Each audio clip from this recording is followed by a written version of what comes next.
Assalamualaikum warahmatullahi wabarakatuh. Salam sejahtera bagi kita semua. Sebelumnya, saya Delevana, umur 21 tahun. Saya mahasiswa yang juga nyambi dagang. Saya punya toko hijab Nesia dan sweater di Jogja. Dan barusan aja finalis fiksi 2020, penerima hibah dana KBMI 2020, dan juara 2 KBMI Awards 2020. Dan sekarang aku bahas nih gimana caranya jadi pengusaha. Kok bisa? Ya apa sih cara nih?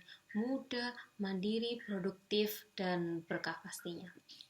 Nah, sebelum kita bicara lebih jauh nih, mari kita mulai sedikit flashback dan little reminder bahwa ternyata banyak banget kisah inspiratif dari para pengusaha sukses di Indonesia bahkan di dunia yang udah menginspirasi kita semua. Mereka itu meniti karir jadi pengusaha mulai dari nol. Banyak kisah-kisah inspiratif yang mengajarkan kita bahwa usaha nggak akan mengkhianati hasil. Mayoritas pengusaha besar datang dari latar belakang ekonomi yang susah. Mereka tidak dibesarkan dengan bergelimang harta dari orang tua.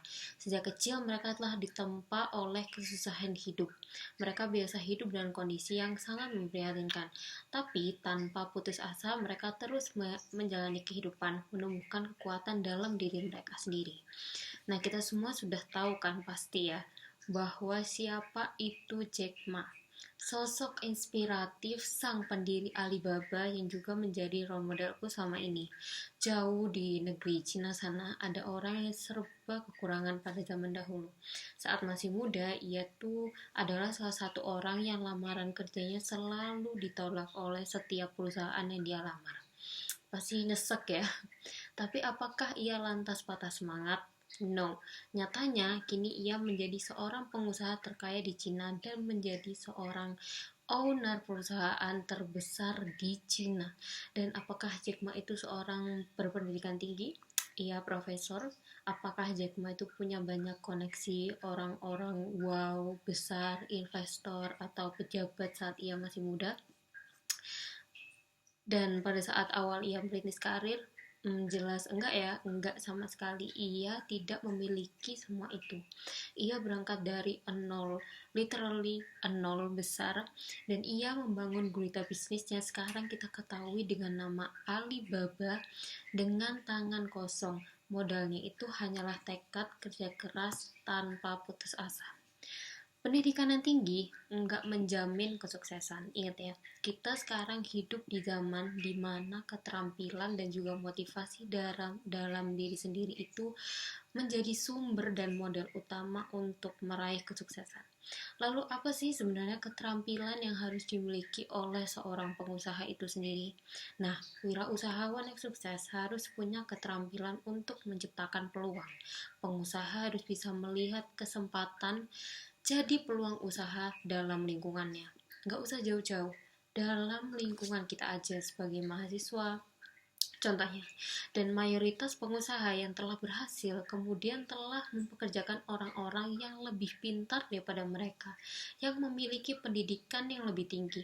Mereka mempekerjakan kalangan profesional di perusahaannya. Mereka bisa bahkan menggaji ratusan ribu karyawannya per tahun, per bulan bahkan ya. Dari sinilah perekonomian suatu negara itu bisa disokong oleh yang namanya seorang pengusaha.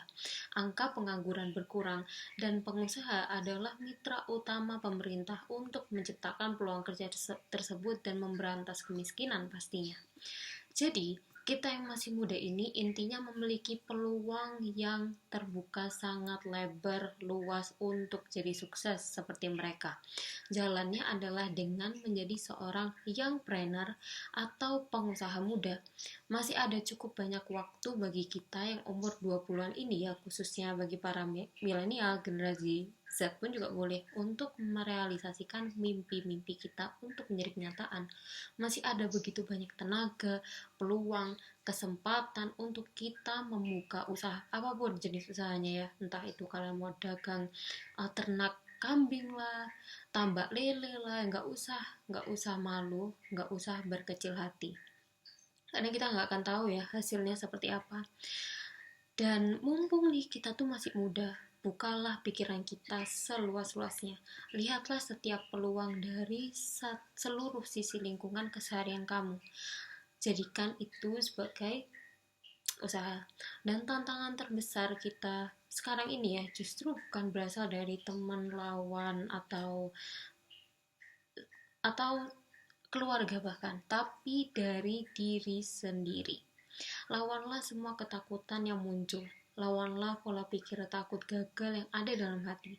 Kalian tuh jangan takut melangkah. Wujudkan ide-ide gila yang selama ini sudah ada dalam diri kita, tapi kita kayak nggak berani, terus nggak percaya diri, takut dicemooh. Oh, itu udah buang semua hal-hal seperti itu. Itu bukanlah sosok seorang pengusaha muda yang sukses. Nah, kita semua di sini harus punya jiwa muda yang visioner. Jadi melihatnya tuh ke arah masa depan gitu. Jangan melihatnya ke arah belakang, masa lalu. Itu udah, kita harus move on gitu dari situ ya. Berani melangkah dan memiliki pengaruh baik bagi bangsa. Dari sekian banyak kutipan yang udah Jack Ma buat, ada salah satu kutipan yang selalu aku ingat, yaitu pada saat beliau bilang, saat usia muda, buatlah kesalahan, dan jangan khawatir, jangan takut salah. Dan jika Anda masih muda, nikmati pertunjukannya, yang artinya just enjoy the process, karena itu bagaimana cara kita bertumbuh dan berkembang nantinya. Usia muda ini janganlah dulu terpaku sama hasil, tapi miliki experience atau pengalaman atau bahkan kesalahan yang bisa kamu petik hikmahnya. Yang bisa saya sampaikan hari ini, last but not least, jangan pernah takut gagal. Ya, melangkah itu jangan pernah. Kegagalan itu merupakan hal yang biasa. Bangkit setelah kegagalan adalah hal yang luar biasa.